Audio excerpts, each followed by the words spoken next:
Bueno, pues muy buenas tardes.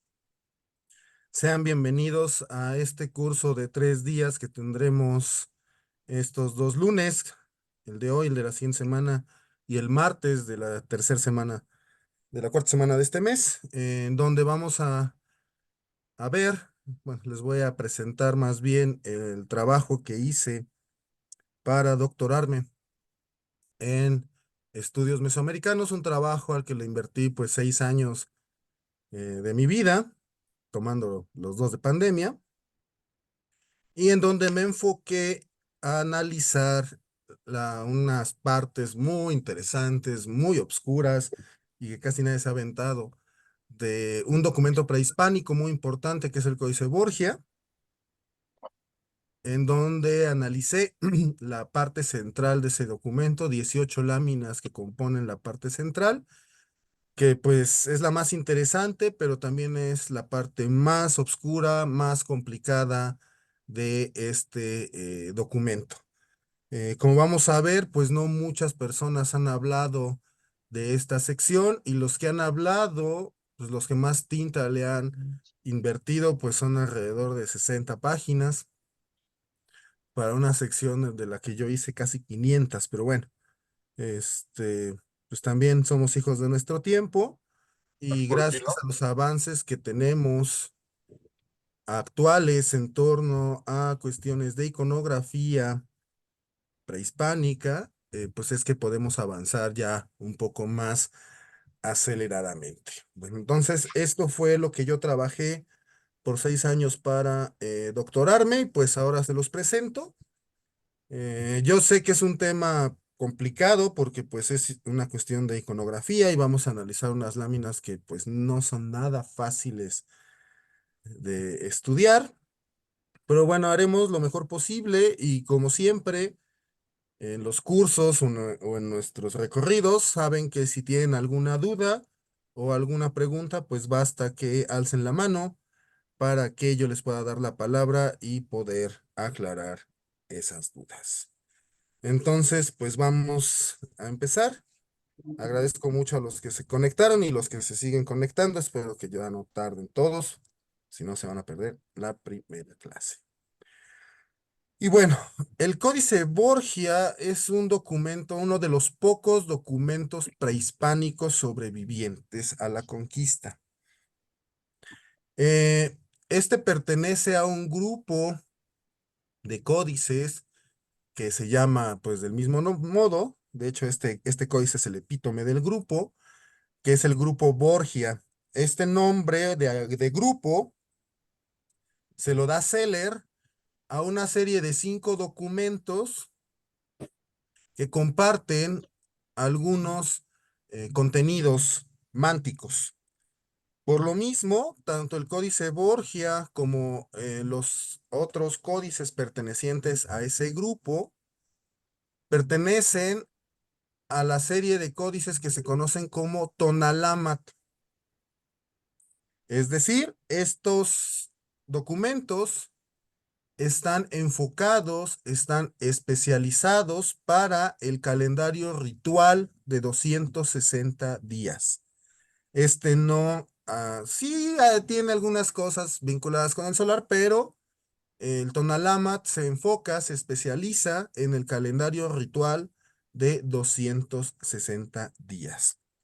Este códice, como todos los del grupo, al parecer, bueno, hay diferencias porque, bueno, hablamos del Borgia, del códice Cospi, del códice Laúd, del códice Fergerbari Mayer, del códice Vaticano B, que son códices que tienen, La otra vez yo lo estaba comparten viendo muy de contenido raro.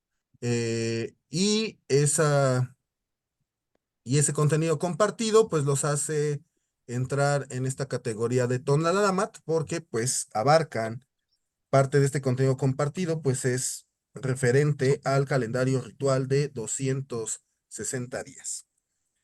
Este documento no es mexica, es un documento hecho por nahuas, sí, por nahuas, pero no por aztecas, no por mexicas. Este grupo, el grupo Borgia, los 5 códices que lo integran, bueno, hay 6, pero el otro, el Porfirio Díaz todavía no, todavía ahí anda como volando, pero bueno, este, dentro de las investigaciones pues más recientes y más aceptadas, se piensa que esos códices fueron manufacturados en lo que ahora son los valles de Puebla y Tlaxcala, es decir, de una franja de valles que van desde Tlaxcala capital hasta Tehuacán, Puebla. En específico, cada uno de los 5 códices, pues parece ser que tiene una procedencia distinta. No se van a manufacturar en el mismo sitio. Del Borgia, que fue el del que yo estudié, por la iconografía, el simbolismo, la paleta cromática, parece ser que fue elaborado en Cholula, este códice Borgia. Y si bien es un códice hecho por nahuas, presenta elementos de origen mixteco. Esto también sirvió para que algunos autores, como veremos más adelante, propusieran que este códice es mixteco. Sin embargo, más del 90% de los elementos que integran este documento son nahuas, por lo que este documento se manufacturó principalmente por gente que hablaba y pensaba en esa lengua. No obstante, al ser Cholula un sitio muy importante política y ritualmente durante la fase final del periodo posclásico, seguramente en Cholula pues había gente de múltiples poblaciones mesoamericanas. No solo nahuas, seguramente también había mixtecos y gentes de otros grupos, porque Cholula fungía como una meca cultural y religiosa dentro de el paradigma prehispánico del periodo posclásico tardío, que es el periodo en el cual se elabora este documento. Este documento es del periodo posclásico tardío, muy posiblemente del siglo XV.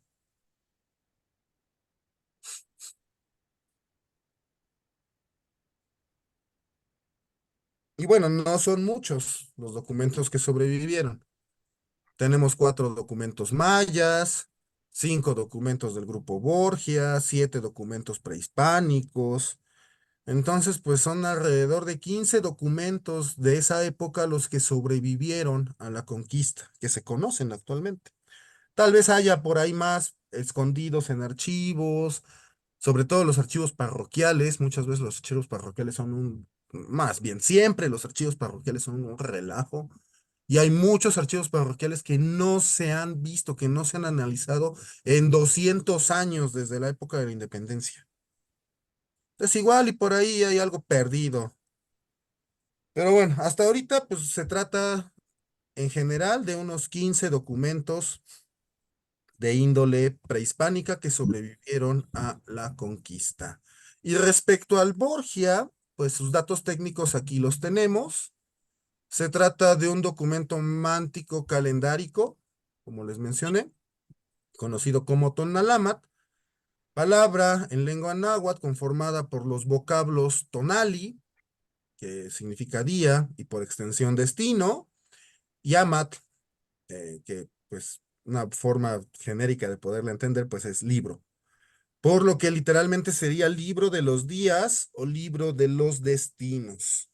Y la cuenta calendárica en la que se sustenta este Tonalámatl es el Tonalpohualli, la cuenta de los días o destinos que, como les mencioné, abarca 260 días. Y bueno, quien usa este documento se llama Tonalpouhque. El Tonalpouhque es el que utilizaba, seguramente manufacturaba y utilizaba estos documentos.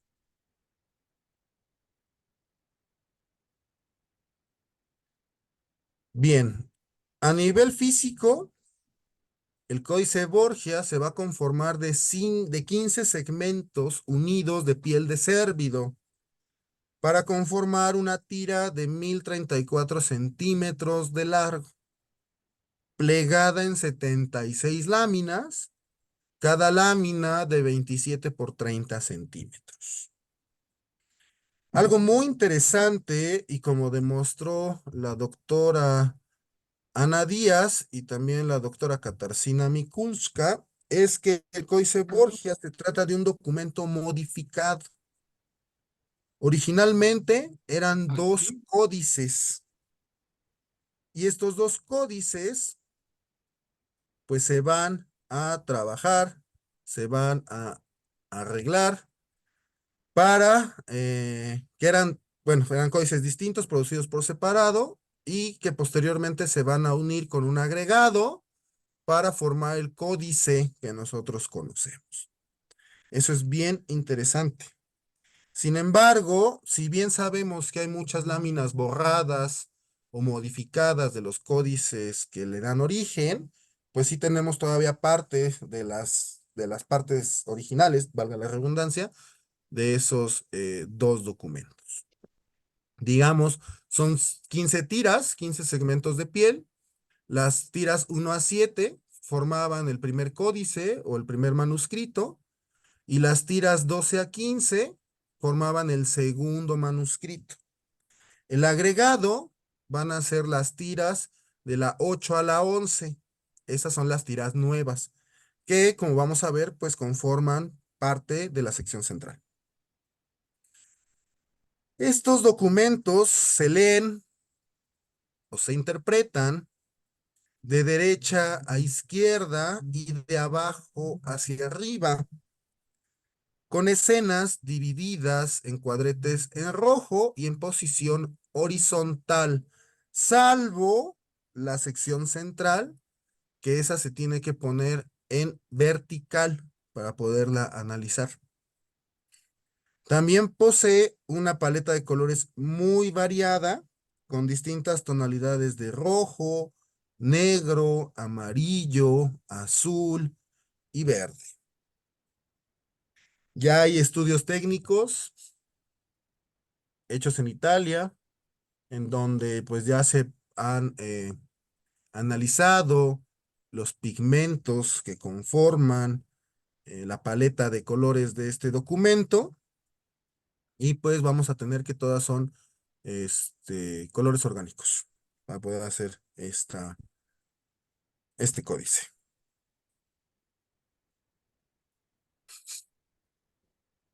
Aquí hay una versión facsimilar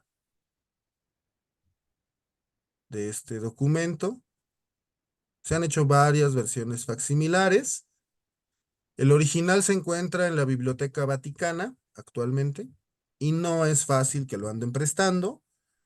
Entonces, pues ya desde finales del siglo XIX, se han hecho varios facsímiles, algunos muy buenos, otros no tan buenos, pero que nos sirven para poder estudiar este documento que actualmente se encuentra en Italia.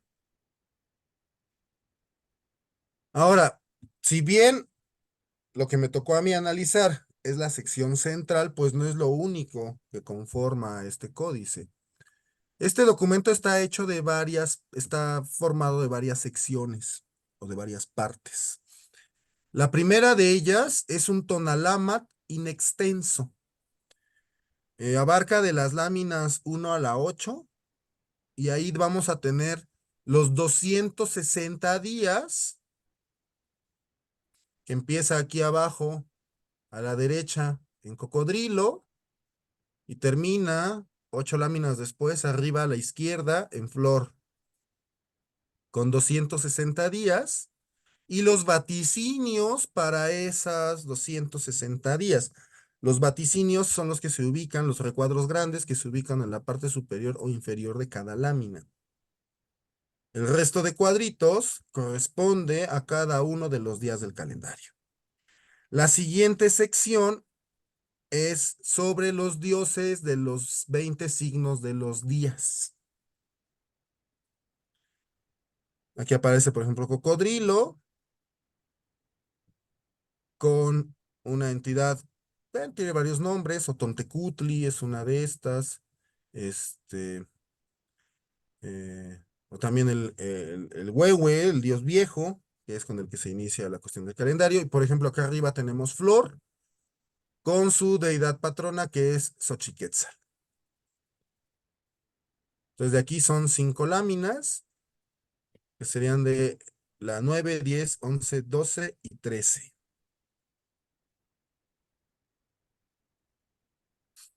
Después una lámina, que sería la 14, que estaría hablando de los 9 señores de la noche.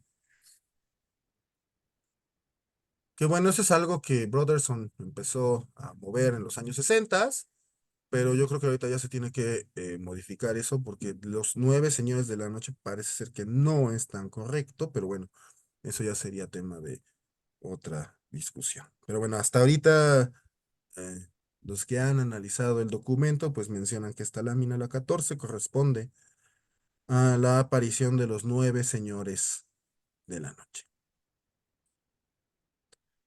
Después vamos a tener 3 láminas que van a corresponder a las cuestiones de los nacimientos, las presentaciones y las puestas de nombre de los recién nacidos, con determinados dioses patronos para los que pues, nacieron en determinados días.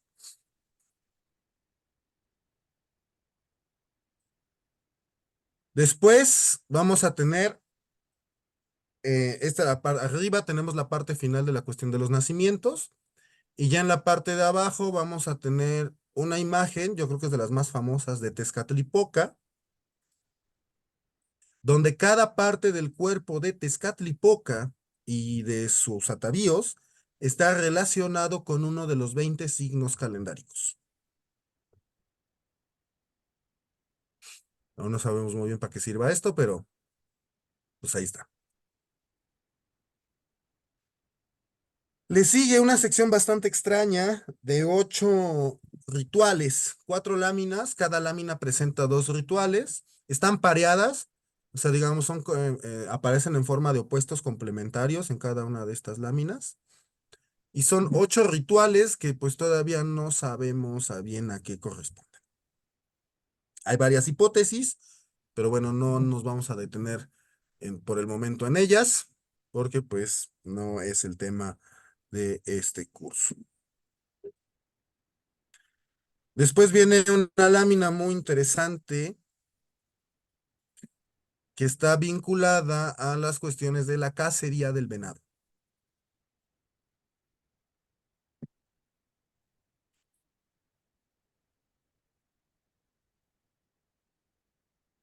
E inicia otra en donde vamos a tener a 20 deidades. Son 3 láminas, 2 láminas con 9 deidades cada una, y estas 2 que corresponden a 20 dioses, a 20 deidades, con signos calendáricos. Cada signo calendárico van en orden, cuadrilo, viento, etcétera, vinculadas también a dioses y acciones rituales que están haciendo los dioses.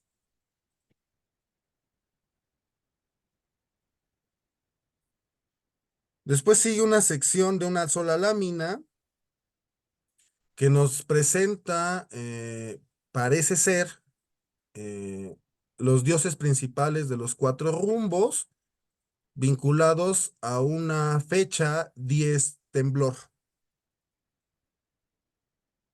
o 10 movimiento. En esta lámina tenemos algo muy interesante. Vamos a ver si podemos hacer el zoom.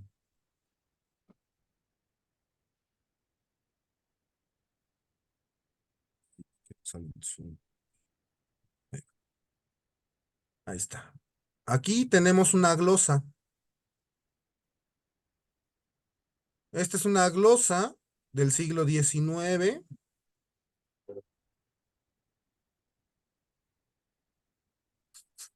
Dice que Ramón Rodríguez, mexicano, va a copiar este documento en el año de 1856. Esta copia que hace Ramón Rodríguez, que es un personaje famoso dentro de la historia de México, como vamos a ver un poco más adelante, pues no la pude localizar. Está perdida esta copia. Parece es una copia en blanco y negro que va a ser este Ramón Rodríguez Arangoiti de este documento hacia el año de 1856, pero no encontré ese, esa copia. Y es importante porque eh, desafortunadamente, pues el documento pues ya tiene sus años y al principio pues no estaba en las mejores condiciones de conservación. Entonces, poco a poco se han perdido algunos elementos importantes de las escenas de las láminas. Entonces, por ejemplo, en la versión actual, que ya tiene pues varias pérdidas, para poder completarlas, yo tuve que utilizar facsímiles que se elaboraron a finales del siglo XIX y principios del siglo XX, cuando el códice pues todavía tenía un poco más de elementos en las escenas. Entonces, esta copia de Ramón Rodríguez sería muy importante porque pues tendría las imágenes del códice todavía en un estado mejor de las que yo encontré en los facsímiles de finales del XIX y principios del XX. Pero bueno, desafortunadamente no encontré esa copia que hizo Ramón Rodríguez, entonces pues me basé en los facsimilares de Seller, principalmente en los de Earle y en los últimos que sacaron de la Biblioteca Vaticana para poder hacer este trabajo. Bueno, otra sección importante o interesante tiene que ver con ritos mortuorios y aquí parece ser que están las fechas o los días propicios para la elaboración de bultos sagrados y sacrificios a esos bultos.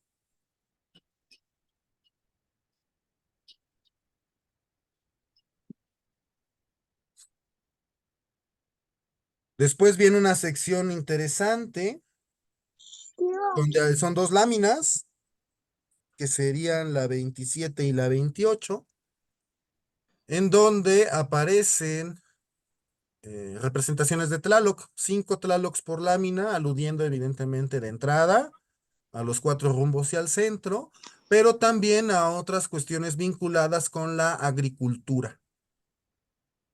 Recordemos que Tlaloc es un dios agrícola por excelencia. Son los mexicas quienes lo reducen exclusivamente a la deidad del agua. Pero recordemos que desde Teotihuacán, Tlaloc está muy vinculado a la agricultura en sentido extenso. Y aquí lo tenemos vinculado a cuestiones de la agricultura del maíz y en cuestiones de fertilización de la tierra en la temporada de lluvias.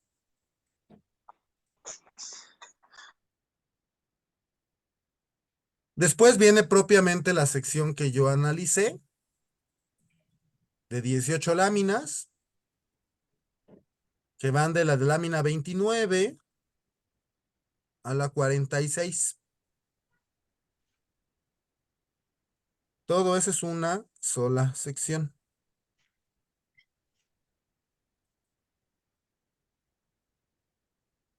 Después de esa sección, ya la lámina 47 y 48, tendríamos los días de ofrendas para la Ciguateteo y los Macuiltonaleque. Hay un par de investigadores que opinan que estas dos láminas todavía pertenecen a la sección central.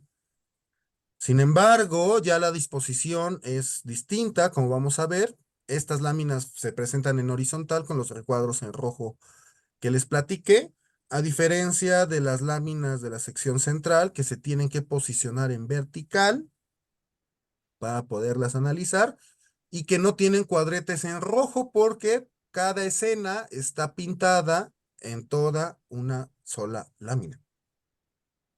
Entonces, digamos, por la presentación que tiene esta sección respecto a la que le sigue, pues yo sí aseguro con la investigación que hice que esta sección no pertenece, si bien está vinculada porque pues, todo el códice está conectado, pero esta sección de dos láminas, que serían la 47 y la 48, no pertenecen a la sección central del Borgia.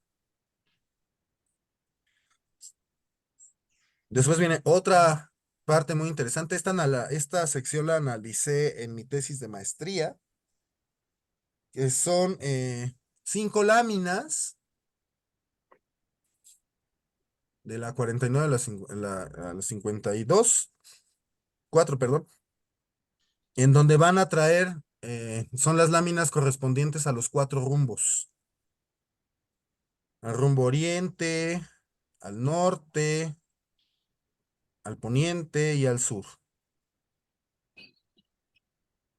En esta tenemos la parte que corresponde al oriente, al lugar por donde sale el sol.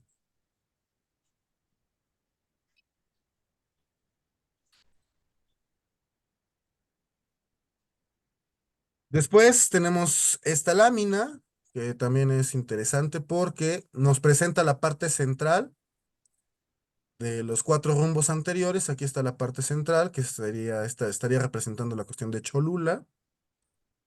Pero también aquí inicia las tablas de guerras de Venus. Y hay un par de elementos aquí que todavía están medio en veremos. En esta, la izquierda, la derecha superior, tenemos un personaje antropomorfo en posición cadente que está cayendo o entrando a un edificio y este edificio al mismo tiempo presenta las fauces del monstruo de la tierra. Por el otro lado, tenemos una imagen muy interesante en donde tenemos a la deidad Xochipilli vestida como venado. Y no solo eso, está asociada a los signos de los días y en la parte central, hecha de la misma piel del venado, tenemos un códice.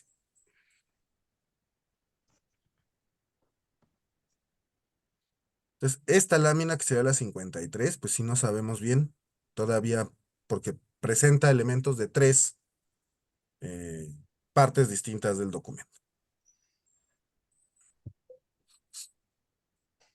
Después vamos a tener un par de láminas que nos van a, a dar los vaticinios para los comerciantes. Aquí tenemos una serie de 4 comerciantes y 2 deidades patronas, la deidad solar, Tonatiuh, para los viajeros de día, y Tlazolteotl, vinculada con la cuestión nocturna para los comerciantes que pues se atreven a moverse en la noche. Después tenemos este Tonalámatl resumido, donde tenemos a una dualidad muy interesante. Esta es una de las tantas versiones y representaciones del famoso Ometeotl. Aquí tenemos a Mictlantecutli con Ejecatl-Quetzalcóatl, en alusión de opuestos complementarios, uno como la cuestión de la vida, otro como la cuestión de la muerte, el arriba, el abajo, la luz, la oscuridad, etcétera.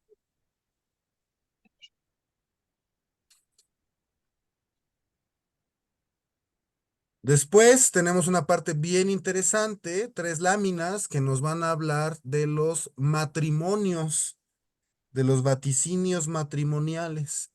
Aquí el especialista juega con las fechas de nacimiento, pues de los que van a casarse, y pues a partir de sus fechas de nacimiento les puede decir eh, cuáles son los días más propicios para su matrimonio y cuáles días no serían propicios para el matrimonio.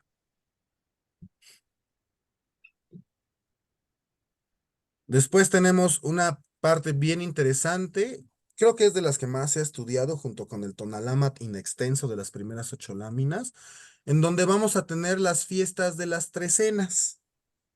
Aquí vamos a tener en estas láminas las 20 fiestas de las trecenas. 2 fiestas por lámina.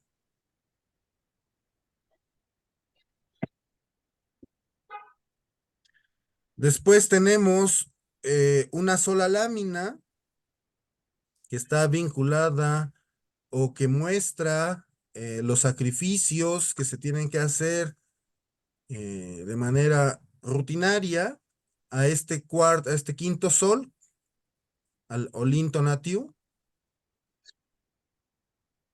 que es el 4 movimiento, el nombre de este sol.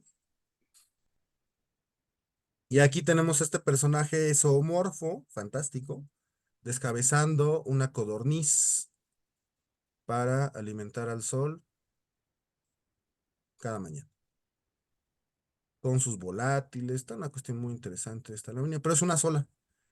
Eso es algo bien interesante, porque en otros documentos, pues aparecen más, no solo una, pero bueno. Después tenemos este, que también está interesante, bastante oscura también esta parte, una alusión también a los 4 rumbos, vinculadas a 4 dioses distintos y a diferentes días del calendario. Cada deidad está patrocinando 5 días distintos del calendario. Todavía no sabemos, por ejemplo, esta sección, cómo es que se usaba.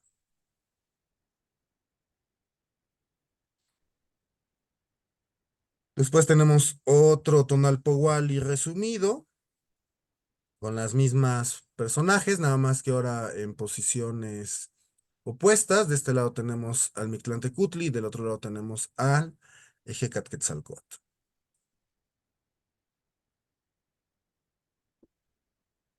Finalmente, unas partes muy dañadas del documento, por eso son importantes los facsímiles del siglo XIX. Tenemos una lámina en donde pues nos presentan a 2 diosas en posición de parto, con distintos signos asociados a esta cuestión del parto, y 2 láminas, las 2 finales, en donde presentan rituales y ofrendas que se hacen a determinados dioses. Desafortunadamente, pues esta última parte está pues muy, muy, muy dañada. Entonces apenas si se alcanzan a ver algunos elementos. Y bueno, así está conformado, digamos, el Códice Borgia. Eso es lo que compone a este documento. Todas estas secciones, de las cuales pues todavía nos falta conocer mucho acerca de ellas. Sin embargo, pues yo me metí en la más difícil de todas, la más extensa, que eran, que son las 18 láminas centrales de este documento. Bueno, ya vimos las cuestiones técnicas y cómo se compone, grosso modo, las secciones que compone este documento. Pues ahora vamos a ver un poco de su historia, porque también este documento tiene una historia pues muy interesante de cómo llegó a Europa desde Cholula. Y bueno, este códice se llama Códice Borgia porque pues pues no el primero, pero sí uno de los dueños más importantes y que más tiempo tuvo este documento, que es de hecho, eh, ya gracias a que lo tenía este señor, es que se empieza a conocer y a estudiar, pues es gracias a Stefano Borgia, cardenal muy importante de esta familia tan, tan nombrada y tan importante en Italia, los Borgia, que tuvieron varios papas, estos condenados. Pero bueno, este cardenal, el cardenal Stefano Borgia, fue uno de los que tuvo en su poder este documento. De ahí el nombre, porque quienes lo empezaron a estudiar, pues lo empezaron a estudiar gracias a que este señor se los prestó. Sin embargo, no fue gracias a Borgia que el documento llegó a Europa. El documento llegó a Europa gracias a un fraile dominico. Paradójicamente, los dominicos, que eran los que más destruían cosas, salvó a este documento. El dominico, pues, es un personaje muy importante también para la historia temprana del México virreinal, que fue Fray Domingo de Betanzos. Domingo de Betanzos, como recordarán muchos de ustedes, y si no, hay que leer más, pues fue el primer inquisidor que llegó a Nueva España. Todavía no estaba instalada oficialmente la Inquisición, eso fue años después, ya no fue bajo la tutela de Betanzos, pero Betanzos llega como el primer inquisidor a la Nueva España precisamente para hacer estas declaraciones y juzgar a los conquistadores españoles, pues de sus actos y acciones antes, durante y después de la conquista. Este sacerdote Betanzos, en la década de los 30 del siglo XVI, fue llamado nuevamente a la capitanía de la orden. La capitanía de la orden dominica pues se encuentra en Roma y pues abandona la Ciudad de México, ¿m? Para poderse regresar. Eh, de regreso, parece ser que tenía que ir a Oaxaca, pero pues ya no, por esta encomienda que le dan de regresar a Roma. Y es en el regreso, cuando pasa por Cholula, recordemos que en esa época, pues si uno quería ir para Veracruz, o para Oaxaca, o para Chiapas, pues tenía que pasar forzosamente o casi forzosamente por Cholula. Y al pasar por Cholula, esta es la Biblioteca Vaticana, y es donde está ahorita el documento. Bueno, al pasar por Cholula, al parecer había un auto de fe en donde se estaban quemando ídolos y documentos, y gracias pues, a la policromía y a tanto dibujo que tiene este documento que le llamó mucho la atención al fraile, pues literalmente lo va a sacar del fuego en el que ya estaba este documento, porque pues sí tiene daños por el fuego, como lo pudimos ver en las láminas. Estos hoyos que tienen la lámina 74 y la 75 fueron producidos por fuego, que también lo tienen la lámina 1 y 2. Entonces ya estaba achicharrándose el documento y Betanzos parece ser que lo salva. Una vez salvándolo, se lo lleva a Italia, a la capitanía de los dominicos en Roma. No se lo queda a él, sino que lo manda como un tesoro de los dominicos.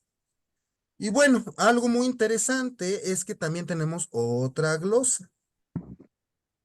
A diferencia de la que vimos anteriormente, que era una glosa del siglo XIX, aquí vamos a tener una glosa del siglo XVI.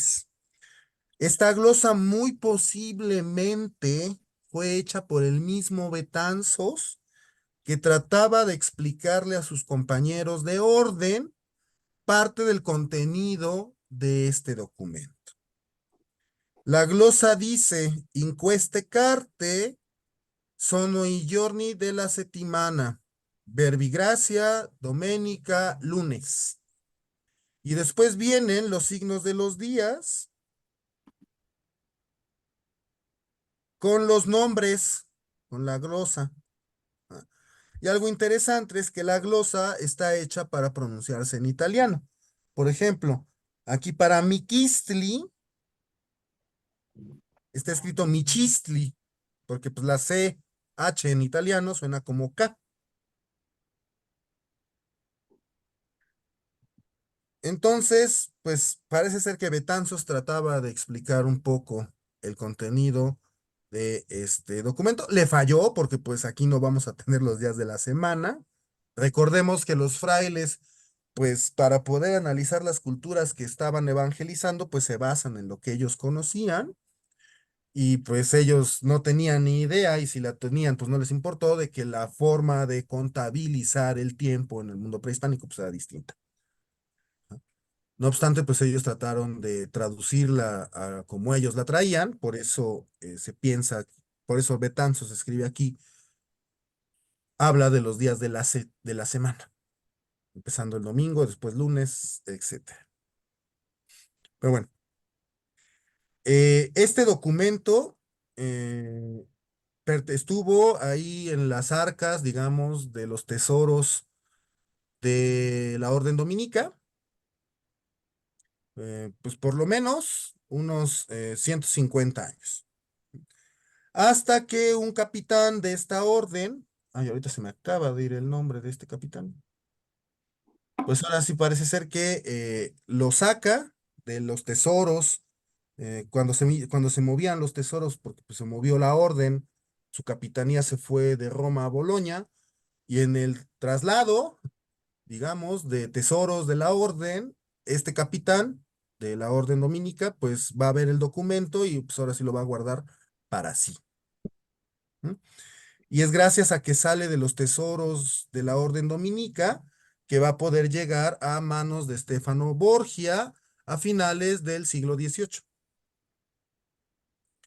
Ya en posesión de Borgia, vamos a tener que el fraile, el padre José Lino Fábrega de la Compañía de Jesús, va a ser el primer comentarista del documento.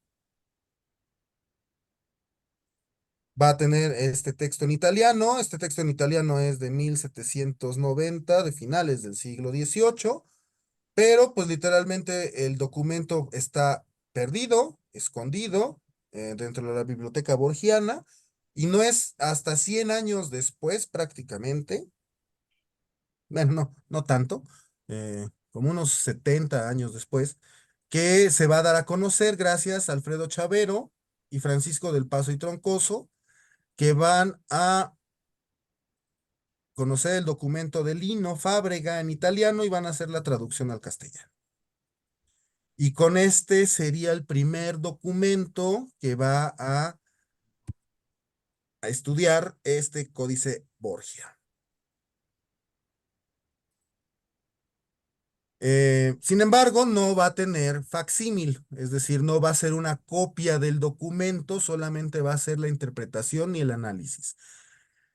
José Lino Fábrega, pues, estamos hablando de finales del siglo XVIII, pues no hay mucho de dónde jalarle para analizar esto que es tan complicado, y habla de un zodiaco indiano.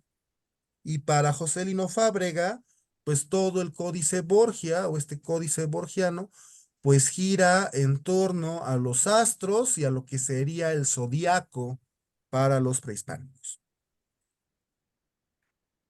No obstante, tiene algunas cosas interesantes, porque pues José Lino Fábrega pues no se lo echó así de nada más.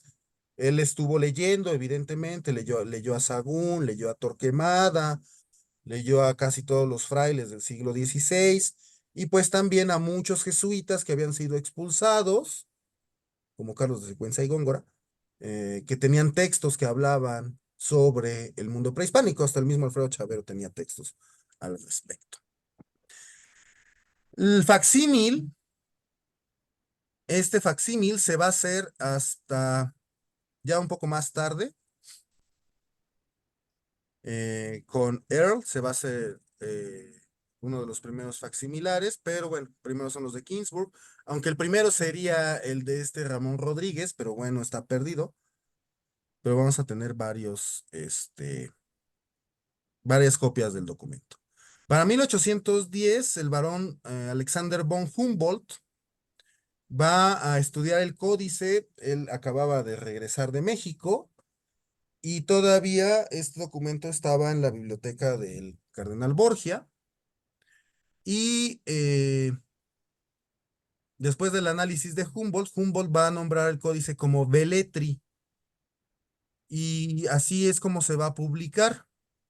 Como este estudio de Lino Fábrega pues tardó casi 100 años en publicarse, No así el comentario que hizo Humboldt, que se va a publicar pues muy rápido, para 1813 ya estaba publicado ese comentario, unas notas muy breves acerca del códice, y le llama Velletri.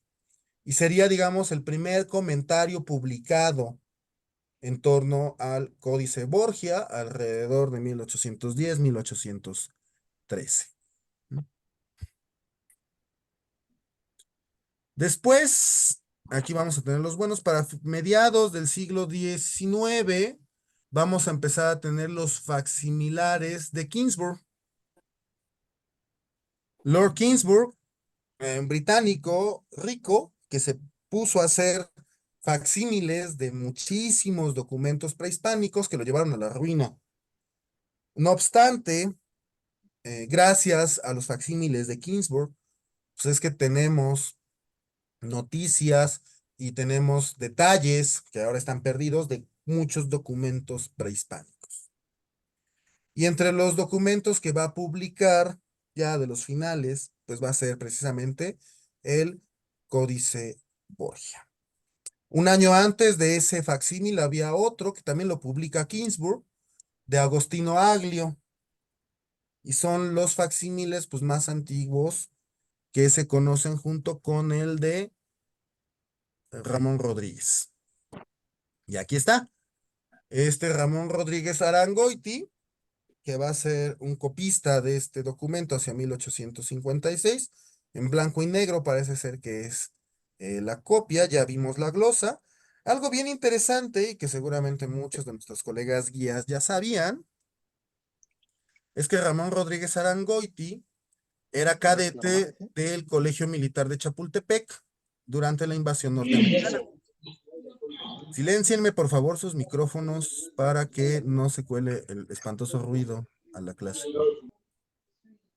Entonces, este Ramón Rodríguez fue compañero Ya te sentías mareada, Miramón, ¿no? de Miguel Miramón, por ejemplo, y otros cadetes del Colegio Militar, junto con los niños héroes. Eh, Después se fue del bando de los conservadores, pues era muy amigo de Miramón. Ramón Rodríguez Arangoiti va a ser, de hecho, el arquitecto, porque él es arquitecto, que va a elaborar el primer monumento de la gesta de los niños héroes, de los famosos niños héroes, el que está ahí al pie del cerro de Chapultepec. Y también Ramón Rodríguez Arangoiti va a ser el arquitecto del emperador Maximiliano, él va a ser el que va a embellecer el castillo de Chapultepec. Es muy importante Ramón Rodríguez. Y en uno de sus viajecillos a Italia, pues se va a encontrar con este documento y va a ser la copia para 1856.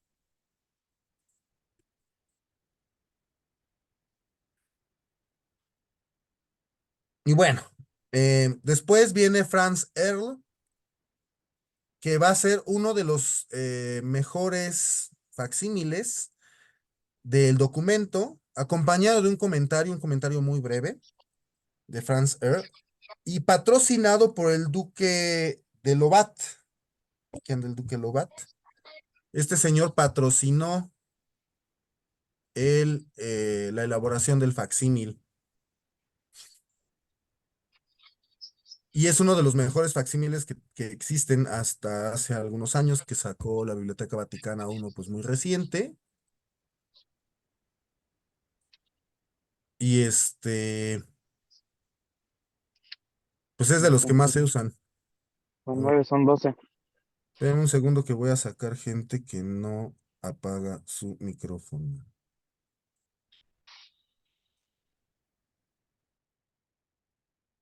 Espera.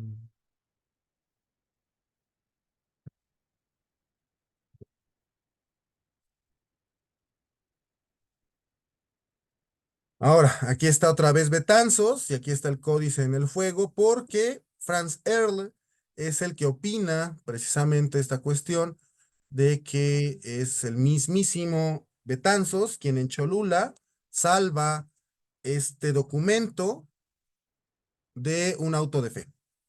La versión más conocida es la que se va a dar en el texto que va a ser Seller, que es uno de los más conocidos, el más no, más bien es el documento, es el comentario más conocido de este códice. Y bueno, este comentario lo anota Seller aquí en su documento, pero al parecer es un comentario que había hecho Humboldt en el del Belletri, que dice que había sido el mismo Stefano Borgia que había rescatado el documento del fuego ya en Italia. Según esta historia, que es la que más se utiliza, o la que más suena, es que una vez que el códice desaparece de los tesoros de la Orden Dominica, pues anda rolando unos 150 años hasta que pues llega a casa de un conocido de Borgia. Cuando llega Borgia a casa de este señor, ve que unos niños están jugando con el documento y dice que tienen diablos pintados y pues lo empiezan a quemar. Y Borgia pues ve el documento, ve pues la exquisita paleta cromática que tiene y les quita el documento a esos niños y se lo queda a él. Esa versión pues se trabajó y se sigue diciendo es la más común. Sin embargo, la versión de Earle y lo que al parecer pues se pudo investigar acerca de la historia del documento, pues nos indica más bien que fue Betanzos el que salva el documento en Cholula de un auto de fe y es el que lo va a llevar a Italia. Aunque eso sí, todavía nos falta rastrear todo el camino que hizo hasta llegar a las manos de Borgia. Y bueno, el de Seller, pues es un comentario bien importante. Es de finales del siglo XIX, aunque se va a publicar hasta 1904. Y bueno, permaneció en alemán prácticamente hasta la década de los 60, cuando ya es traducido al inglés y al español. Y cuando se traduce al español, pues este comentario le va a dar nueva vida a las interpretaciones de Seller, las cuales son muy buenas. Seller es muy bueno haciendo iconografía. Muchas de las pues de las cuestiones que indica Seller en torno a la identificación de elementos, de personajes, etcétera, son vigentes todavía. Ya se cambiaron algunas cosas, pero mucho de lo que dijo Seller en cuestión de identificación iconográfica persiste. Lo que sí no es las interpretaciones que hace de las diferentes secciones, como por ejemplo de la sección central. Seller es el primero que abarca in extenso la sección central. Le dedica 60 cuartillas del documento que se publica en los 60, el de comentarios, que es el que tenemos aquí. Ujú. Antes de Seller, pues solamente se pasaba, pero de noche y muy rápido por la sección de 18 láminas. Es Seller el primero que habla de manera más detenida, de manera más concisa y detallada de esta sección.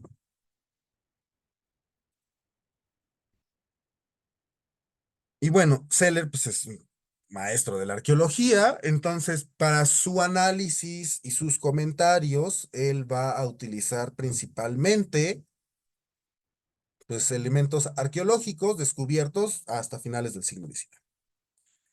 Después, en 1961, para que vean cuánto dura toda esta tradición selleriana, va a llegar Karl Anton Nowotny, otro alemán. Y Nowotny va a sacar su libro de Monumenta Americana, el Tlacuiloli. Y en este libro también va a hacer un análisis muy somero de el Códice Borgia. Y también va a hablar de las láminas centrales, pero de manera muy pormenorizada y errónea en algunas cuestiones. Salvo en la identificación de algunos personajes, como vamos a ver un poco más adelante. Sin embargo, lo verdaderamente rescatable de la propuesta de Novotny, a diferencia de la de Seller, es que Novotny trabaja con etnografía.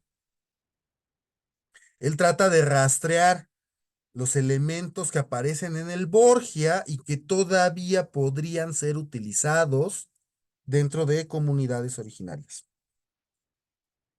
Entonces, ese es el avance importante, el aporte importante que va a dar Novotny, el uso de la etnografía para poder analizar documentos prehispánicos, porque antes pues solo era arqueología. Y bueno, uno que va a hacerlo, mezclarlo, el atole y el champurrado, pues van a ser estos tres investigadores muy importantes, Martin Jansen, Ferdinand Anders y Luis Reyes. Estos tres investigadores van a hacer en la década de los 90 por el proyecto, bueno, por el quinto centenario del descubrimiento y gracias al patrocinio de universidades danesas, el Reino de España y el Gobierno de México a través del Fondo de Cultura Económica, durante la década de los 90 se van a hacer una serie de estudios y facsimilares de gran cantidad de documentos, tanto prehispánicos como virreinales. Esa colección es muy interesante, la que tiene el Fondo de Cultura Económica, y ya no es tan fácil de conseguir. Ay, todavía te medio encuentras algunos textos perdidos de esto, pero bueno, dentro de esa serie, estos autores pues van a sacar el análisis de el Códice Borgia y a su análisis le llaman los templos del cielo y de la oscuridad. Un aporte importante que hacen estos investigadores y gracias también a la mano de Luis Reyes, porque Luis Reyes es un nahuatlato, oriundo de Tlaxcala, es hacer el análisis del texto al estilo náhuatl. Es decir, no lo vamos a tener de forma académica, en prosa, sino que pues, básicamente lo van a hacer como en verso. Entonces, recitan, que es como era la forma que se hacía antiguamente, en cada una de estas láminas del códice, pues se recitan determinados elementos ad hoc a la iconografía. Sin embargo, esta forma de análisis pues fue muy criticada en su momento, al grado que hasta el mismísimo León Portilla pues les manda una carta a estos investigadores diciendo que él no estaba de acuerdo en cómo estaban haciendo esta investigación de forma tan florida, por llamarle de alguna forma. No obstante, pues es un buen aporte porque nos recuerda un poco al menos el cómo posiblemente se analizaban estos documentos en la época prehispánica. Su análisis, al menos de la sección central, pues no es muy afortunado que digamos, dada la complejidad que tienen estas láminas, pues tampoco dicen mucho más de lo que aparece. Y también utilizan muchos elementos que pues ya para estas épocas ya no se usan, producto de la mexicanización de Mesoamérica.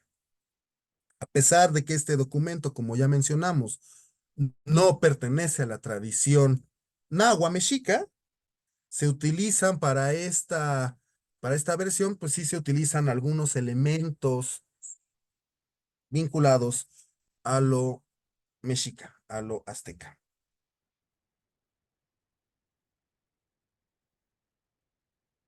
Pero bueno, ahí está. También tiene un facsimilar. Está bueno el facsimilar. Es el más económico de los facsimilares que existen.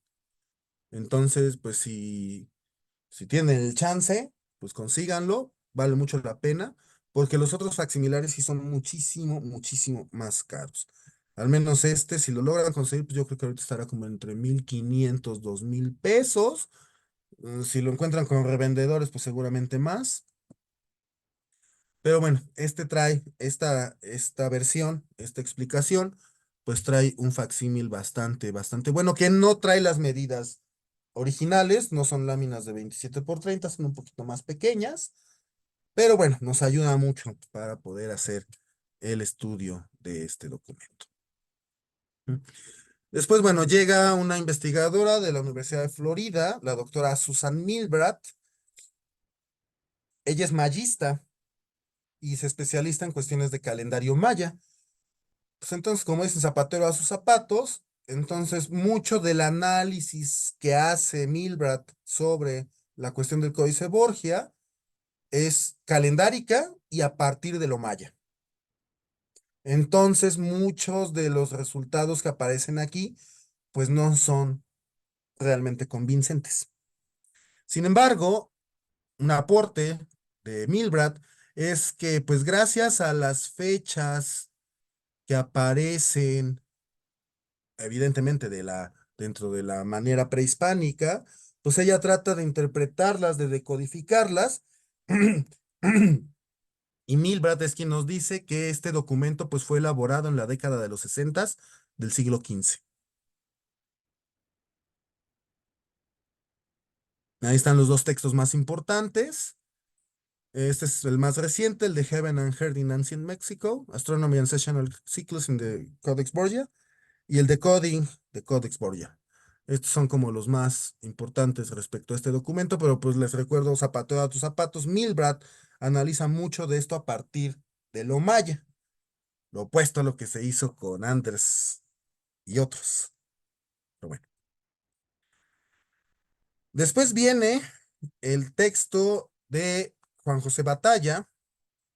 Este texto viene acompañado de uno de los mejores facsímiles que han salido del Códice Borgia, pero está carísimo, desafortunadamente. Entonces, pues ni modo. Eh, el texto que hace Juan José Batalla Rosado, desafortunadamente, es una actualización, por llamarle de alguna forma, retoma lo que habla Seller sobre el documento y pues lo va a medio modificar, pero pues sigue siendo la base selleriana. Seller, respecto a la sección central, denme un momentito, por favor.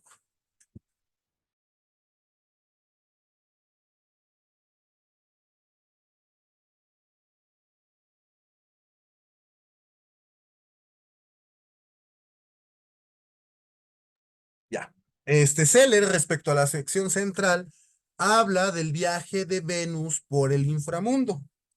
Eso ya lo vamos a analizar cuando estemos viendo las láminas centrales. Hablaremos también de las propuestas de otros investigadores. Pero bueno, la propuesta de Seller nos dice que esas 18 láminas pues corresponden a un viaje que hace el planeta Venus por el inframundo, desde que desaparece como estrella matutina hasta que aparece como estrella vespertina. Y en eso se basa todo su análisis, como vamos a ver. Batalla sigue la línea de Seller y lo único que cambia es a Venus, lo cambia por el Sol, lo cual sí está un poco más atinado que Venus, evidentemente por la iconografía, como vamos a ver, pero bueno, sigue con la misma línea, prácticamente lo único que cambia es a Venus por el Sol, y para Juan José Batalla, la parte central del documento, las 18 láminas centrales representan el viaje del Sol por el inframundo. Pero bueno, eh, dentro de las otras secciones, pues también tiene algunos aportes interesantes.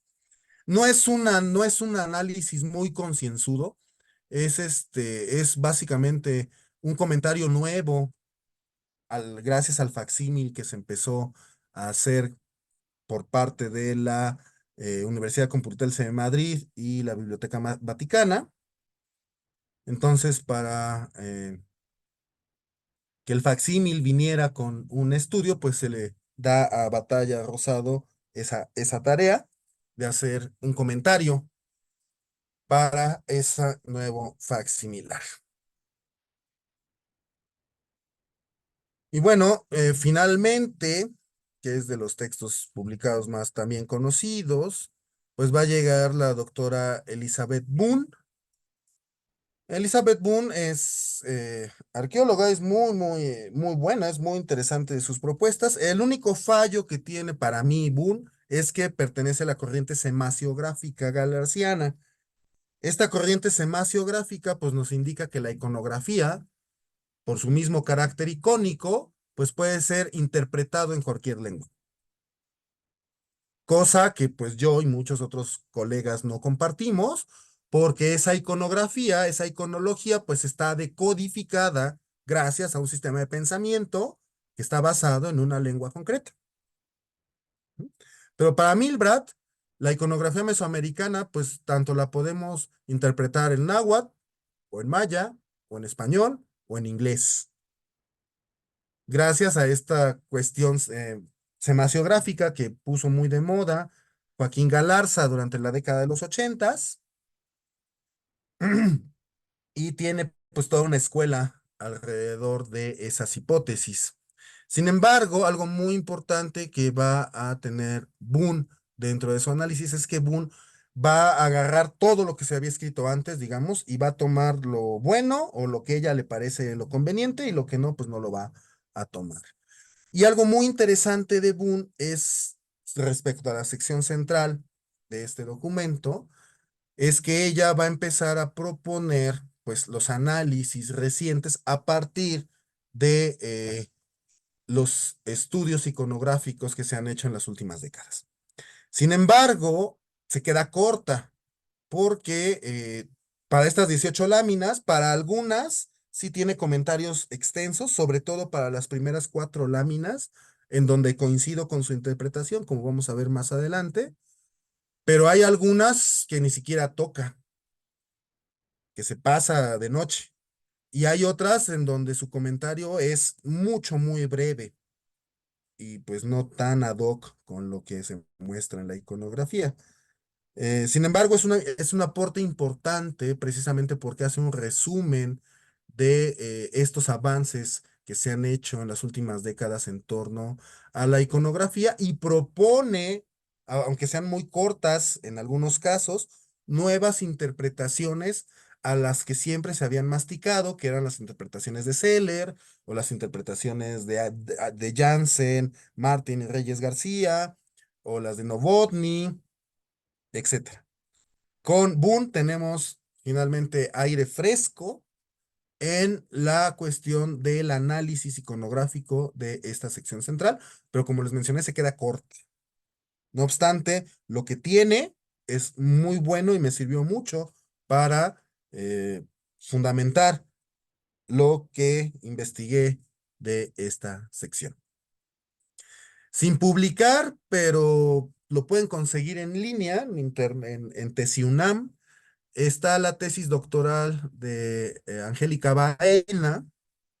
Angélica Baena va a trabajar también el Códice Borgia, también se va a enfocar en la sección central. Sin embargo, el análisis que hace ella de la sección central gira en torno al sacrificio. La propuesta de Baena es que básicamente la sección central pues representa una serie de rituales de sacrificio. Y es en eso en lo que se enfocó, en la presencia del sacrificio dentro de estas 18 láminas centrales. No obstante, eh, pues el análisis iconográfico que hace de las láminas no es completo. Hay muchos elementos iconográficos que no toca, que no maneja, y se enfoca, básicamente solamente va a mencionar los elementos iconográficos que aparecen en las láminas y que están vinculados a las cuestiones del sacrificio. Esa es la forma en la que Baena va a hacer el análisis de esta sección central, exaltando, enfocándose en la cuestión netamente sacrificial y dejando de lado otros elementos importantes de la iconografía de las láminas centrales. Que, bueno, para poder hacer un comentario o un estudio de esta sección, invariablemente tenemos que tomar toda la iconografía. Y ese yo creo que pues me lo dijeron varios de mis tutores, ese es uno de los aportes de mi trabajo. Este trabajo es el primero de todos los que les mencioné que abarca la totalidad de la iconografía de las láminas. Hasta el mismo Seller no toca algunos elementos iconográficos que pues para esa época son confusos o bien desconocidos.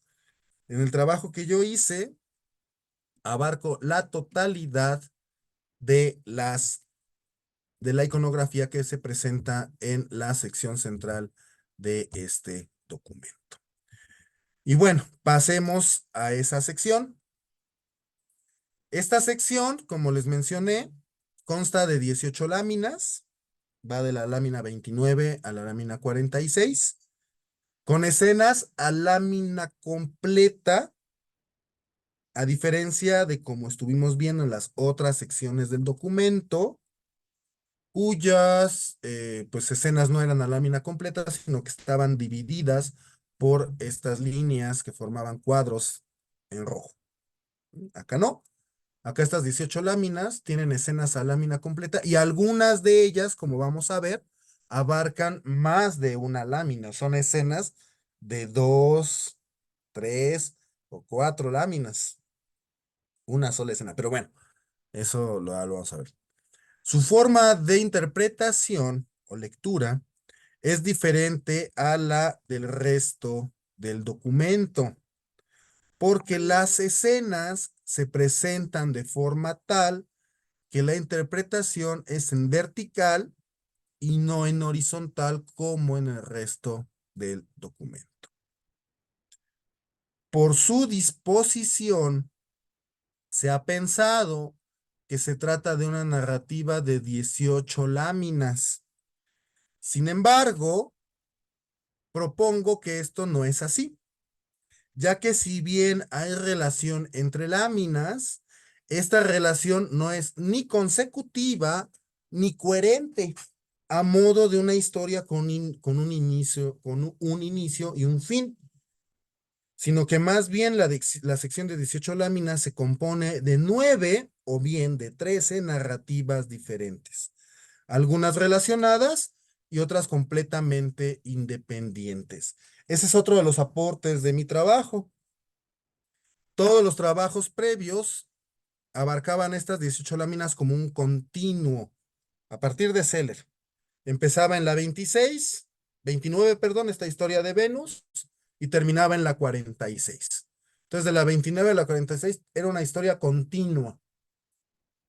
Lo mismo opinaron Novotny, Anders Jansen, Reyes García, Batalla Rosado, etcétera. Milbrad es de las primeras que dice, pues tal vez no, pero no pone tanto sobre la mesa para poderlo aseverar. Y ya con lo que yo trabajé, pues ya podemos finalmente estipular que estas 18 láminas, a diferencia de lo que se pensaba, no presentan una narrativa continua, sino que estas 18 láminas presentan, como vamos a ver, 9 o 13 narrativas diferentes. Ahora bien, para apoyar lo anterior, debemos considerar que esta sección central es la única en el códice que no puede verse nunca junta. Eso es algo bien importante de este documento y que nadie antes había considerado, ya que las primeras 10 láminas se ubican en lo que se conoce como el frente o el recto del códice y las 8 restantes se ubican en la parte de atrás o en el verso del documento.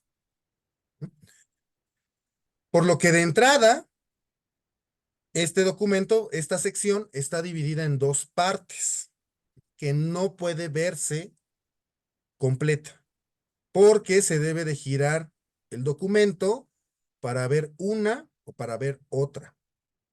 Además, la lógica y presentación de las escenas no permiten un orden de interpretación, sino que todos los elementos de las escenas están interrelacionados. Finalmente, la iconografía muestra algunos elementos y entidades que no aparecen en otras secciones del documento y en algunos casos ni de la misma gráfica mesoamericana. Es decir, que hay iconografía en esta sección central del Códice Borgia que es única en Mesoamérica. Y eso también dificulta mucho su análisis porque no hay con qué comparar. Entonces ahí me tienen leyendo mitos, textos del 16, del 17, para ver con qué diablos comparaba esto. Pero bueno. Aquí están las láminas.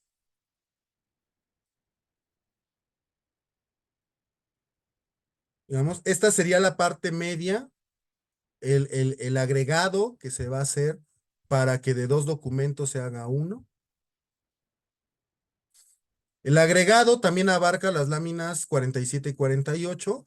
Por eso es que algunos investigadores, como les comenté, piensan que esta sección también pertenece a la parte central, porque pues pertenece al agregado de piel de venado. Sin embargo, por la iconografía, pues eso ya no es correcto. Porque como vamos a ver cuando se hizo el análisis más pormenorizado, cuando se hizo ese agregado, pues también se van a abarcar otras secciones del documento que no aparecen en la sección central.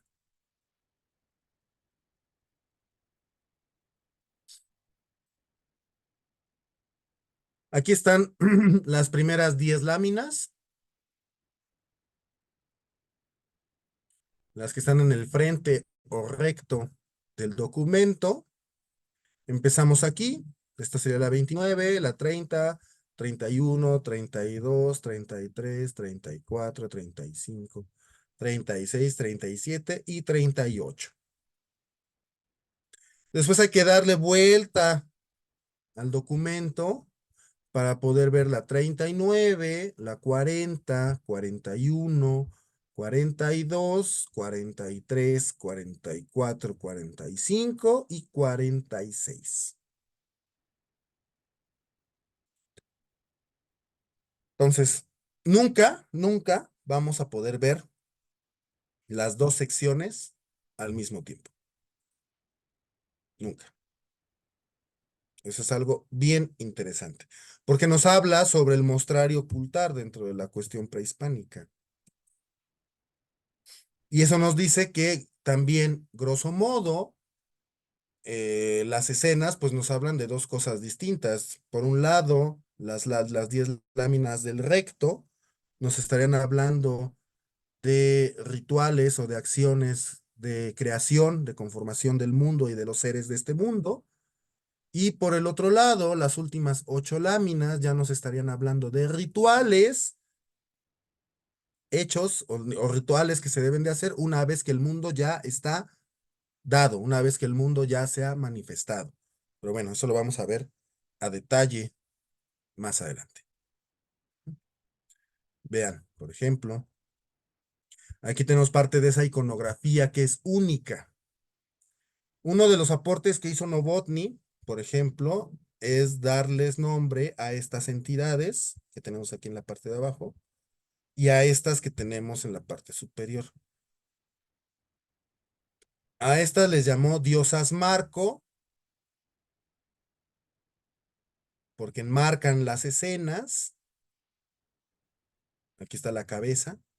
A todas les llama diosas, pero en realidad en algunos casos de estos tenemos deidades, bueno, son elementos masculinos, no femeninos.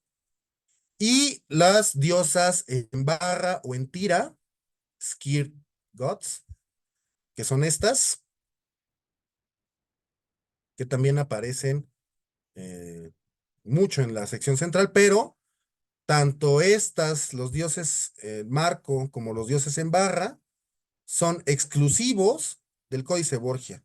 Estos no los vamos a encontrar en ningún otro documento prehispánico, en ninguna otra piedra, en ningún otro lado. Son exclusivos de esta sección y por lo mismo, pues no son tan fáciles de analizar.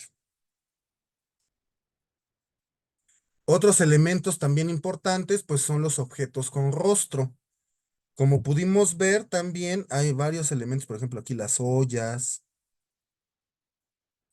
o aquí este cajete, que tienen rostros, tienen ojos, tienen boca y en algunos casos hasta nariz. Jarras, elementos que son objetos para nosotros, aquí en esta parte del Borgia, aparecen con rostro. Lo mismo algunas partes del cuerpo, como los corazones, también aparecen con sus rostros. Esta cuestión de animar este tipo de elementos, pues nos estaría indicando que en donde aparecen estamos hablando de momentos de vivificación, de momentos de origen, de génesis y de creación. Obviamente esto se los voy a detallar con muchísimo más eh, ejemplos cuando estemos viendo cada una de las láminas. Pero bueno, son de los elementos que pues aparecen solamente en esta sección. Por ejemplo, objetos rostro no vuelven a aparecer en todo el códice Borgia, por ejemplo. ¿No? Otro elemento que solamente aparece en esta sección es esta parte, la niebla o la neblina, que en realidad son elementos de Yowali y Hecat, de Noche Viento, que son elementos que dan origen, es como la sustancia primordial, el caldo primigenio con el cual se hace todo, que son estas cosas así obscuras, que también vamos a detallar cuando veamos cada una de estas láminas. Y vean, por ejemplo, es distinto a lo que sale en otras partes del documento, en donde hay fuego o hay humo, que se representa de manera distinta. El fuego, el humo, el vapor, son elementos que se representan de manera muy específica en los documentos. Y esta cuestión de la noche viento, del Yowali Hecat, pues es exclusiva de la sección central. Y eso pues también nos indica que pues es una sección que nos habla de otra cosa. Es muy interesante como vamos a ver. Entonces vean, por ejemplo, aquí hay fuego y humo. Aquí hay vapor, humo y vapor. Aquí está el humo, aquí está el vapor, por ejemplo.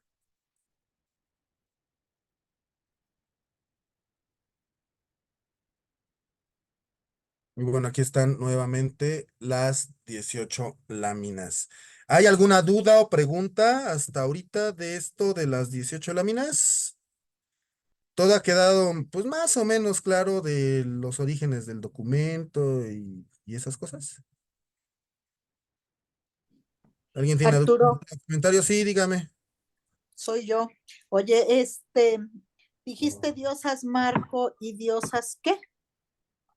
Diosas en barra, Ah, en barra. Ok, ajá, gracias, Cuentira, Arturo. que son como Mentira. las de aquí abajo, Ajá, y las deidades Marco, como las de arriba. ajá, sí. Ese es el nombre que Gracias. les pone Novotny. Ujú. También reutilizo porque pues creo que es de la forma más conveniente de hablar, de llamarles. Y son exclusivas, ¿verdad? De esta sección. Sí, no aparecen ni fuera de esta sección, es decir, en el resto del Códice Borgia no aparece, ni en Ujú. ningún otro documento prehispánico. Ok, Y gracias, Arturo. tampoco en piedras. Ok, gracias. Gracias, Marta. Tatiana, buenas noches. Hola, buenas noches, maestro. Quería saber si, bueno, si nos podría mencionar así brevemente alguna connotación de estas como diosas en barra y si se repite en el interior del contenido del códice. Ah, muy buena pregunta. Sí, por ejemplo, las diosas Marco, los dioses Marco, como les llaman Novotny, aparecen en las primeras láminas, por ejemplo, para delimitar las escenas. Y en ese caso, como vamos a ver, se alternan. Aparece una con características masculinas, por ejemplo, esta tiene características masculina y la que le sigue tiene características femeninas. Después otra masculina, otra femenina y así sucesivamente.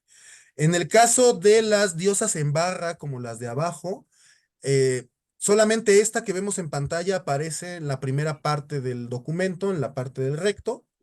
El resto aparecen en el verso y estas son muy importantes también porque aparecen dividir cada escena. Estas normalmente aparecen, esta es la única excepción, pero el resto aparecen en la parte superior de las escenas como delimitándolas. Una característica importante pues, es que todas son entidades del inframundo y el cuerpo que tienen son mantas. Es un cuerpo hecho de manta, una manta, ¿no? Y estas mantas, como vamos a ver, son mantas que se van a utilizar para hacer bultos sagrados. Para Entonces, hacer que... bultos sagrados. Ah, ok. Ujú. Entonces, hay muchas cosas ahí escondidas dentro de la iconografía de estas láminas. Gracias. Gracias, Tatiana. ¿Alguien más tiene comentario, duda o pregunta? Yo sí tengo un comentario sobre los colores, que más bien una pregunta. Sí, ¿Por Cristian. qué la preferencia de algunos colores, por ejemplo, el rojo y la relación que tienen con los elementos iconográficos que estamos viendo? Esa es una muy buena pregunta. Y de hecho, como vamos a ver, el rojo y el negro aparecen muchísimo en la parte del recto porque están haciendo un difracismo. Recordemos que los difracismos son dos conceptos que cuando yo los uno, sale otra cosa. El más conocido, flor y canto, poesía. ¿Ah? En este caso, el negro y el rojo aluden a la escritura y por extensión a la creación. Es buena observación la que haces, Cristian, porque bueno, al menos en esta parte que pertenecen a la primera sección del documento, sí van a predominar mucho estos dos colores, el rojo y el negro, precisamente por la carga simbólica que tienen en relación a las cuestiones de creación. Pero como vamos a ver también en la parte del verso del documento, el rojo y el negro aparecen en menor medida y vamos a tener más colores como azules, verdes, amarillos, etcétera. No sé si te respondí. Sí, claro, muchas gracias. A ti, Cristian. ¿Alguien más tiene algún comentario o pregunta? Buenas noches, Arturo Antonio Vega. Antonio, qué gusto, ¿cómo estás? El gusto es mío. Oye, ¿dónde podemos tener acceso al códice, las imágenes, pues? Bueno, puede descargarse mi tesis de Tesiunam y ahí vienen hasta atrás de la tesis, pues vienen las imágenes a color. Y también después de la clase les voy a subir el link de la página de la Biblioteca Vaticana, porque ya se puede consultar un facsimilar excelente en línea de la Biblioteca Vaticana. Si lo descargan, le baja un poco la calidad, pero lo pueden ver en línea con una resolución increíble y ahí van a poder ver las láminas del documento, pero también las pueden bajar, aunque pues ya saben que se le baja la calidad cuando las bajen. Pero sí, con gusto, Antonio, al término de la clase, les mando el link para que puedan consultar en línea el documento. Muchísimas gracias. Gracias, Toño, qué gusto saludarte y pues feliz año. Gusto es mío y feliz año también. ¿Alguien más? ¿Algún Hola, comentario, prof. Tengo sugerencia? una pregunta, Arturo. Hola, Marcela. Mencionaste, buenas noches, felicidades a todos. Mencionaste, Se nos fue tu audio, Marcela.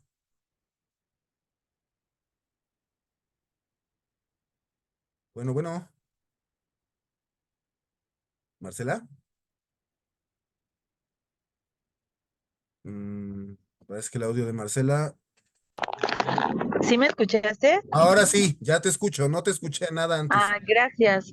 Que me quedé con la duda, ¿qué significa? Dijiste una palabra que no recuerdo, como la gasa o algo así. ¿Es una anotación que ponía algún fraile en algún códice? No me acuerdo cómo dijiste, la gasa o algo así. Ay, ahorita ya me confundí. La glosa, se llaman glosas. Eso, la glosa. La glosa. Este documento tiene dos glosas. La glosa del 1856 de Ramón Rodríguez y la glosa del siglo XVI de Betanzos. ¿Pero qué es la glosa? Es un texto hecho en alfabeto latino que está metido en las láminas del documento. Pero no es Ok, original, se perfecto. hace después. Ok, muchísimas gracias. Gracias a ti. Hay muchos documentos glosados, como por ejemplo el Códice Borbónico, también trae glosas. Entonces, la glosa, entendamos glosa como un texto, un escrito en caracteres latinos ya. Ajá. Puede estar en español, en italiano, en náhuatl, pero tiene que estar hecho ya con caracteres latinos que está introducido en un documento. Y su introducción es posterior a la manufactura del documento, es decir, esa glosa no se hizo en el momento de manufactura del documento, sino que se añade posteriormente. Ok, Arturo, no sé si lo mencionaste porque estaba bajando a mis pasajeros, pero ¿en qué material está hecho? ¿Es amate o qué Es material? piel de Y venado. ¿Y qué tinta? ¡Wow, qué interesante! Es piel de venado, cada lámina está estucada, el fondo blanco es estuco, carbonato de calcio, y los colores son minerales orgánicos. Pigmentos orgánicos, perdón. Azul maya, grana cochinilla, amarillo del girasol, etcétera. ¡Wow! Muchísimas gracias.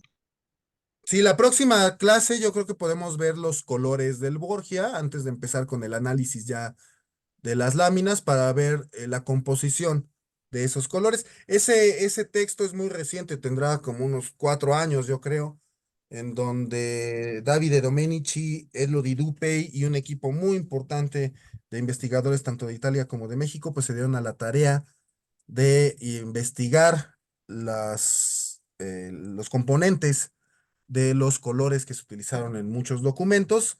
Ya se habían analizado otros como el Laúd, como el Vaticano B, que son muy complejos en cuestiones de paleta cromática, y el Borgia fue de los últimos que se pudo analizar, y su paleta cromática no es tan complicada, pero sí es muy consistente, como vamos a ver. Gracias. ¿Alguien más? Oye, Arturo, otra Sí, pregunta. Marta. Eh, dijiste que estucado sobre la piel de venado se adhería automáticamente, digámosle, o había algún proceso. No, es un proceso, pues no es, pues no es así, cualquier cosa, porque Ajá, pues primero se tienen que curtir las pieles de venado.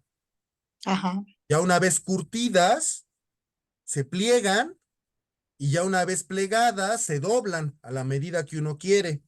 Y ya Ujú. dobladas, se estucan.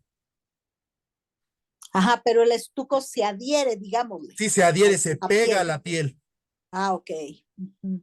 y se Y, estuca y por los queda dos lados. como, ajá, queda como enyesado, pues, ¿no? Ajá, digamos, la piel queda al centro del yeso. Ajá, ah, ok. Gracias, Arturo. Y cuando se borra o se cambian, se vuelve a estucar y se tapa la pintura y se vuelve a pintar. Ah, ok, ok. Gracias. Gracias a ti. También por eso lo detectó la doctora Ana Díaz. Pues no todo el códice es uniforme. Hay unas láminas que son más gruesas y otras que son más delgadas. Las láminas más gruesas, se piensa, pues son esas que fueron retocadas para que de dos Ajá. documentos se hiciera uno. Todavía no Ah, tenemos la ok. tecnología para ver los dibujos que había abajo, ¿verdad? Pero bueno, espero que algún momento la podamos tener. Porque no es que se borren los dibujos, nada más se vuelven a estucar. Ajá, claro, le vuelven a poner la capa y dibujan sobre de eso. Ajá. Ah, ok. Gracias, Arturo. Gracias, Marta. ¿Alguien más? ¿Algún comentario o Sí, sugerencia una más? pregunta. Sí, Rubén. Sí, la pregunta es acerca de la posición de las manos. ¿Qué significa la posición de las manos? Siempre Bueno, están haciendo como, eso ya lo vamos a ver dependiendo de cada escena. Por ejemplo, aquí ajá, las mujeres esa mera, que están ajá, vinculadas con estos elementos fitomorfos tienen la posición de presentación. ajá, Esta posición se usa, por ejemplo, cuando se está presentando a una deidad en su fiesta o cuando se está presentando a un niño, al público, bueno, a la comunidad, etcétera. Es la posición de presentación. ok. Es como para mostrarlo, ¿no? Así es. Ok. Y quiere decir Gracias, que gracias. está siendo visto por primera vez. Bien visto por primera vez. Ajá. Ok. Ok, gracias, gracias. Es de las posiciones más comunes. Por ejemplo, el personaje de la parte central trae la posición de parto.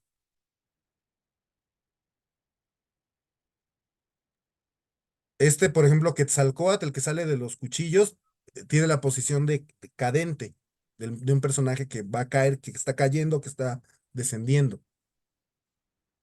Ok. Pues, hay varias posiciones, desafortunadamente no todas se han podido interpretar, pero yo recomiendo un texto muy bueno que de ahí saqué muchas cosas, de mi maestro Pablo Escalante Gonzalvo. Se publicó su tesis doctoral, porque ahí es donde viene, en la tesis doctoral de Pablo, que se llama Los Códices Mesoamericanos Ándale. antes y después de la conquista, de Pablo Y, Escalante Gonzalvo.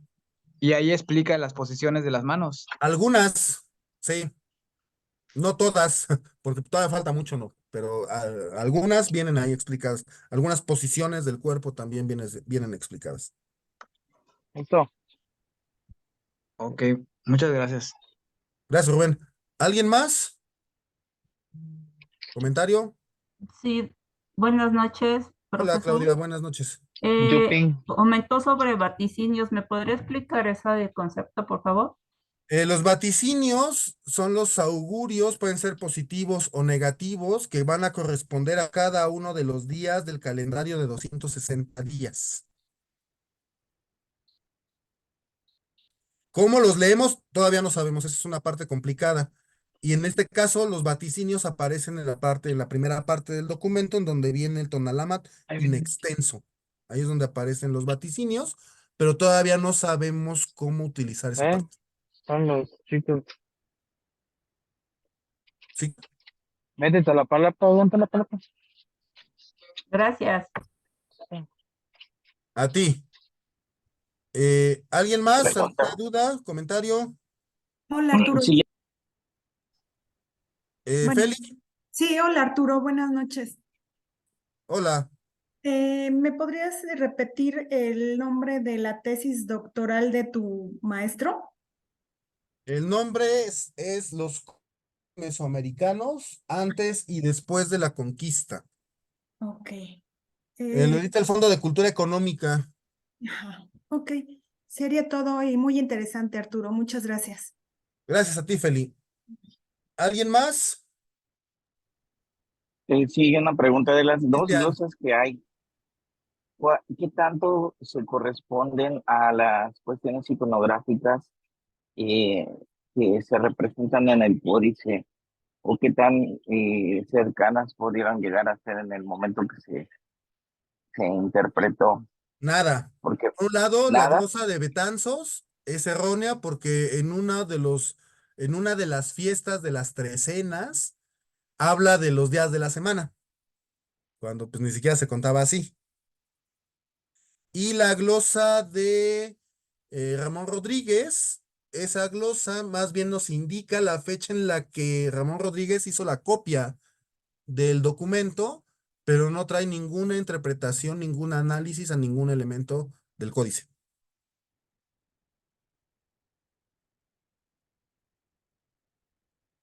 Entonces, básicamente todo el análisis del códice es puramente iconográfico y no hay Así ninguna es. interpretación que todavía se pueda decir. Es una lectura. Sí, no hay lectura, todo es una cuestión interpretativa. A partir de la cuestión que sabemos de la iconografía mesoamericana, que ya no es poco.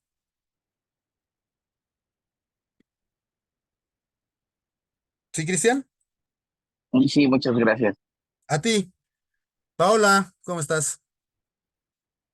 Hola Artur, ¿cómo estás? Buenas noches a todos. Muchísimas gracias por lo que nos has compartido y genial tu tesis doctoral en este caso. Oye, una pregunta porque no me fijé bien. Me acuerdo que de una de las láminas, yo creo como de las primeras, por así decirlo, que estaban en un cuadrante, estaban 4 deidades y estaba, no me acuerdo si el glifo de movimiento. ¿Cuál era la deidad que estaba en la parte superior derecha, que era como media roja? Porque me pareció identificar, según yo, igual a lo mejor estoy mal, si ahorita me corriges, me pareció ver hacia el sur, bueno, hacia abajo, digámoslo así, a Tlaloc, luego no sé si era Tezcatlipoca, creo que arriba a lo mejor Quetzalcóatl, no estoy segura, Barbado, y la otra que era como doble, que tenía como la lengua partida en dos, pero esa no me acuerdo, la verdad, no la identifiqué. ¿Quién era? No sé ¿Esta? si te acuerdas. A ver, no. Ah, ah. Esta es la Es del esa. movimiento. Ajá, sí, ¿Es esta? exacto, es esa. Sí, la de arriba, la de la derecha. Arriba a la derecha es Otontecutli. Ah, Es ok, una deidad vinculada al sol y al fuego. ok. Sí vi que justamente que tenía como un disco solar, ¿no? Ajá. Justamente ahí como en Y es el pecho, güero dije, bueno, y es trae una su deidad barba solar, güera. pero no me acordaba la interpretación. El Bueno, de más bien enfrente es Mixcoa, Ujú. el de abajo de Mixcoa es Xipe Xipe-Totec, sí, exacto, Xipe, Y el otro claro. es Tlaloc. Tlaloc, sí, ok. Sí, entonces sí. Muchas gracias. Sí, tenía duda de la de arriba. Muchas Y gracias. ahí es donde está la glosa de Ramón Exacto, Rodríguez. exactamente. Oye, sí, Giel, padrísimo. Gracias por todos los datos extras ya históricos que nos compartiste también, que bueno, obviamente sí nos hacen eco de repente. Muchas gracias. Saludos a todos y a todas. A ti, Pau, gracias. Linda noche. ¿Alguien más? ¿Algún comentario? ¿Pregunta? ¿Aclaración? ¿Sugerencia? ¿No? Ok. Bueno. Pues yo creo entonces, para no andar cortando el viaje, porque eso no me gusta nada, que empezar algo y cortarlo a la mitad, vamos a dejar aquí por hoy para que podamos iniciar nuestra siguiente sesión el próximo lunes.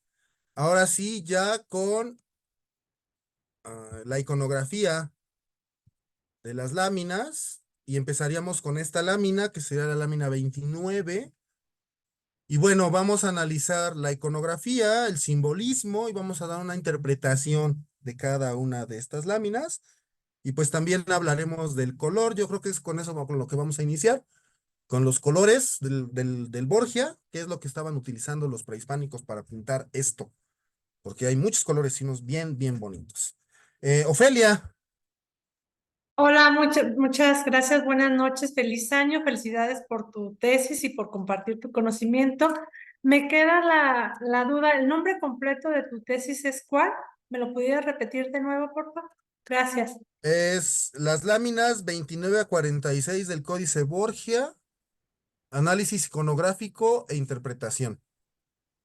Ay, ahí se me cayó. ¿Y la Ok, encuentras en gracias. TESIUNAM? Gracias. A ti, Ofelia.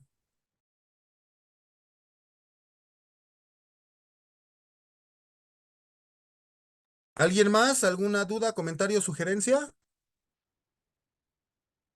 ¿Todo bien? Bueno, esto fue lo fácil. Ahora, a partir ya de nuestra próxima sesión, pues ahora sí vamos a empezar a ver lo complicado, que es el análisis iconográfico y la interpretación de estas láminas, que son todo un mundo, como vamos a ver. Literal.